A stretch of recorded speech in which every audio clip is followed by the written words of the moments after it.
Good afternoon, everyone. I'm Amy Giroux, joining you live from my home in Gatineau, Quebec, to yours to deliver what we like to call here at Global Vision some great news.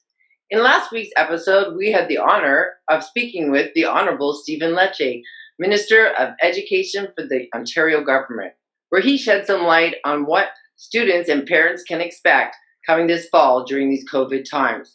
Stephen also took the time to share his valuable advice with our viewers of what it was like to be a GV grad and what that has meant to him for his future career. And that's why this week I am so excited to have another fellow Torontonian with us and GV grad Kevin Vuong. Kevin, good afternoon. Hey, nice to see you. It's so nice to see you again. Kevin and I first got together in 2010 when Kevin was an ambassador for the first ever and only G8 G20 National Youth Ambassador Caucus. Then he went on to do a trade mission with Junior Team Canada to China and Southeast Asia. Coincidentally, this is the first time in 26 years that I have not been on a trade mission. So it's so nice to be able to connect with you this way, Kevin. So thank you for joining with us. Kevin, I know that you're super engaged. I mean, your LinkedIn resume is so impressive in terms of the things that you have done both in your community and the education. And now what you're doing now, co-founded the TakeCare Supply. Could you explain to our viewers exactly how you came up with this idea? Sure. Well, I can take all of the credit. Our TakeCare team actually has 3 individuals, which I'm proud to be a part of. And it was really formed as a rapid response to the shortage of masks when COVID-19 hit. But what we also realized is COVID-19 also brought a lot of economic hardship where people are losing their jobs. And my dad actually was one of the casualties when it came to people losing their work and livelihoods. And so we knew that we needed to act quickly and we needed to help both solve the job shortage, but also create jobs. And very rapidly developed a proudly made in Canada evidence-based reusable mask that's made of 100% cotton, made by Canadians for Canadians. And, I'm here talking to you a little over 120 days later, and I'm proud to share that we've made over 500,000 masks here in Canada. And I understand, I believe you've employed almost 200 Canadians? That's right. Everything that we use outside of the cotton, which we can't grow in Canada or shouldn't, is Canadian. And that's part of our kind of investment in Canadian manufacturing. The more Canadian our supply chain, the more jobs we're able to ultimately help to protect. And now are at a point where we're creating. And in total, there are nearly 200 Canadians who made that 500,000 in actually 100 days possible. July 4th actually marked our 100 days as a venture. That was it. I also saw that you got the contract with the University of Western Ontario. Yeah, as a purple and proud alumnus of Western too, it was, a really great feeling to be able to kind of put to use a lot of the different skills that I learned in school to now actually help the university to protect its staff, students, and ultimately, continue to invest in Canadian manufacturing because every order that we get from Western and others goes back into Canada in being able to support our manufacturing and our small businesses. That is so amazing. I know that my father is going to have something to talk about that because we were talking about how we need to build a more competitive Canada. I just want to switch gears for a second because I know another interesting fun fact about you is something that many of our GV grads are super interested in is the fact that you got to meet Queen Elizabeth as a medalist for the Majesty. Could you talk to us a little bit about that experience? Yeah, absolutely. Yeah. For me, it was an incredible honor. The way I celebrated Canada's sesquicentennial, so our 150th, was actually, I was in the UK, and I got to meet Her Majesty at Buckingham Palace as Her Majesty's Young Leader for Canada. We got a number of things that we got to do in the UK, meeting different UK leaders. We paid a visit to 10 Downing Street. We were in the cabinet room. We got to meet a lot of UK leaders. And it culminated with a visit to Buckingham Palace, where I had the incredible honor of being received and where I met and spoke with Her Majesty, and she handed the medal to me, and it's something that I'll probably remember for the rest of my life. Could you just speak to us a little bit about how you were selected for that? Mhm. So, across the Commonwealth, they looked for up to 60 young leaders. As you may know, the Commonwealth is 53 countries, and they're looking for individuals who were focused on social impact and living the values of the Commonwealth and being able to help others. Being able to support different individuals who needed help.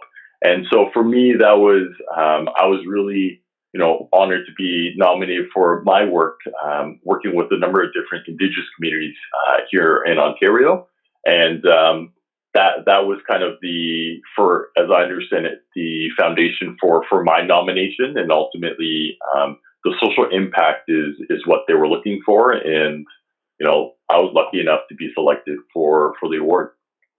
Wow, well, congratulations for all of those big things. I'm going to come back to you shortly. Right now, I'd like to throw it to Michael Badass from Calgary, Alberta, who's always my ray of sunshine, giving us some domestic and international news. Good afternoon, Michael. Good afternoon, Amy. Good to see you as always. I have some great stories to report on today. Starting first on the international front, I'd like to talk to you today about the United Kingdom and World War II Captain Tom Moore. During quarantine, this 99-year-old took it upon himself. He wanted to raise £1,000 for first responders in the UK by completing 100 laps of his garden before his 100th birthday. He surpassed all records and raised over £23 million. He was dubbed by the Prime Minister Boris Johnson a true national sensation and hero. And just last week, he was knighted by Queen Elizabeth II at Buckingham Palace at a private residence. This is an incredible thing to see, especially coming out of another fellow Commonwealth country. And it's a great recognition to say that you're never too old to create a change in the community that can be truly impactful.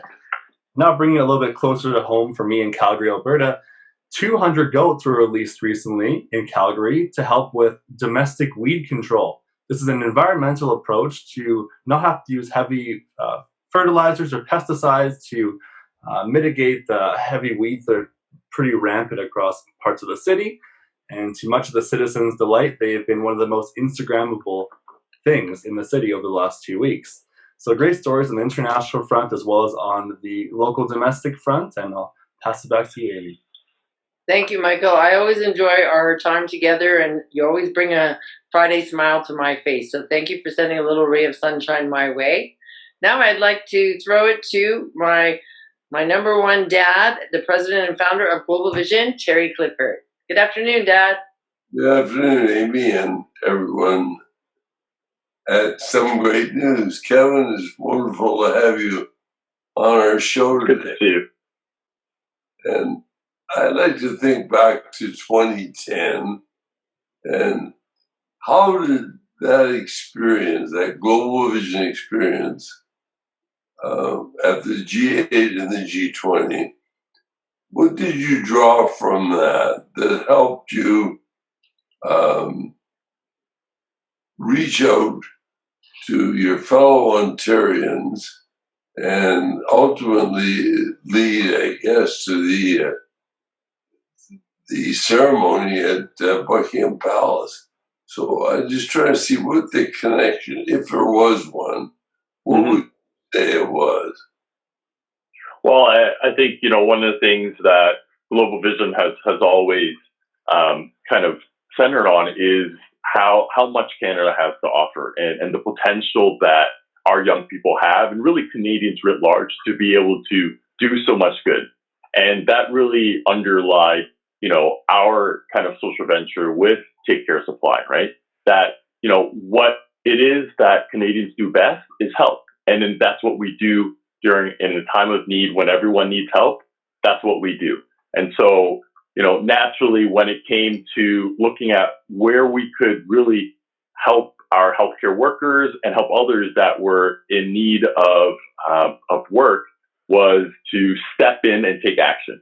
That's something that I learned from your example. It's something that during the G8, I remember I led one of the we had multilateral negotiations for a communique, right? And in preparing the communique that we would ultimately present to the G8 leaders, you had to step up. You had to step up and do what you believed in And for me, that has always been about helping others and putting service before self. And that's what ultimately kind of led to the social venture with TakeCare Supply. But I think it's also what helped me to get to a point where someone saw fit to nominate me to ultimately be selected as one of Her Majesty's Young Leaders for Canada. Well, that's great, Kevin. And so I'm glad you can trace that back to your global vision roots. Now I'd like you to brainstorm or think for the future. Obviously, COVID has changed everything.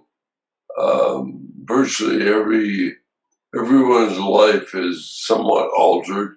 Every country, every government, every business are on the threshold of probably doing whatever they do in a new way. Some would say it's a paradigm shift in our society. How do you see, you're a global vision graduate, how do you see that global vision in the future can have young people deliver for Canada as an advantage, as a competitive advantage? What can our youth do through global vision leadership so that Canada has an advantage in a very competitive world? You know, I think one of Canada's advantages has always been the fact that the world calls Canada home. But part of the challenge that Canadians have always faced is we don't see enough of the world. And so global vision, for me, you know, helped me to see the world beyond our country. And as great as our country is, yes, it is the best country in the world, but that doesn't mean that there aren't still great ideas and great things that we can learn from abroad to bring back home. And so, you know, we started this off talking about trade missions, right? And you know, for me, being able to go to China and go to Southeast Asia and see, you know, what they were able to achieve, how they approach things differently, and what is possible, right? And be able to see and learn from that different perspective and bring that back home. And so, you know, that's I think one of the, you know, the key offerings that Global Vision has always provided, and something that I think we will need more and more. But Kevin, if we're not allowed to travel for in the very near future, how can you see we can work towards achieving a footprint of Canada in these countries? How could we do it? Sure. I mean, it hasn't always been about the travel, right? Building those relationships takes a level of emotional intelligence, of empathy, of cultural understanding that we have a natural advantage of here in Canada. And I think Global Vision has done an incredible job of being able to package that, right? That sort of learning and that development for young leaders. The trade mission is obviously something that features prominently for me because I was able to go on that. But I don't think it's the only vehicle to be able to teach and help people to develop that sort of understanding and that drive, right? And so whether it's through things like Some Great News, or also I think through some of the different programs that you offer, or even the networking, right, of your alumni, and being able to bring people who have gone through that experience to kind of share their insights, the lessons that they've learned, so that we can pass it on in the spirit of you, Terry, onto the next generation. I'm glad to hear you say that, Kevin, because I think you're onto the real future of global vision. We've produced, and you're a fine example, many graduates who have gained a lot of insight and contact in so many countries of the world. And now, if we do as you say, if those graduates can revisit the new Global Vision participants and demonstrate some of that leadership skill through their actual experiences and connections, it will bring to life different parts of the world and start to build a new age kind of connection. Because we're not sure whether face-to-face live is going to happen anytime soon. But like we are now face-to-face on Zoom is a reality. Okay, so I appreciate that. So I want to take you up on that. I'd like you to participate that way in the new Global Vision. And we're going to offer some graduates on our program, much like today. We're going to have a Q&A. So we'll have a graduate talking about, for example, what the G8 was like or the G20 was like. You could do it so well. Okay, here's what that experience is really like. Here's what really happens there. And young people from coast to coast to coast are free to call in and ask you about it. Sort of live, okay? That's the way we're building to fill this void right now. So I appreciate you being one of those people that would do that. And next year, 2021, is our 30th anniversary of Global Vision. And God willing, I'm there. I wanted to see you at an event in 2021 where we can celebrate and show our graduates, not only to each other, but to the world on that occasion. So thanks very much for today, Kevin. I look forward to working with you live, so to speak, on our future Zoom. Okay. Oh, my pleasure, and I'm sure I will see you then, Terry, and you'll look as young as you do today, and I'm really excited for that opportunity to be able to catch up with everyone. Okay, thanks, Kevin. Amy, over to you. Well, thank you, number one, Dad. Kevin, thank you so much for taking time out of your busy schedule. I know this is, especially during these COVID times, you and your colleagues, the two other co-founders of TakeCare Supply, are doing wonderful work. And it's like, Terry, surprised you didn't say that about how we have to build a more competitive Canada, and Kevin's being a part of that job right now, so that we're not relying on our neighbors to make sure that we have the proper goods to survive these challenging times with COVID. So thank you, Kevin, for that. I'd like to thank our team for coming out today. And for all of our viewers out there, as you heard from Terry, we are getting ready to celebrate our 30th anniversary. And if you haven't heard from me and you're a GV grad, please feel free to outreach to me so we can make sure that you're part of the celebration, just at amy@globalvision.ca. I'd like to wish everyone a great weekend and stay safe and stay healthy. Take care.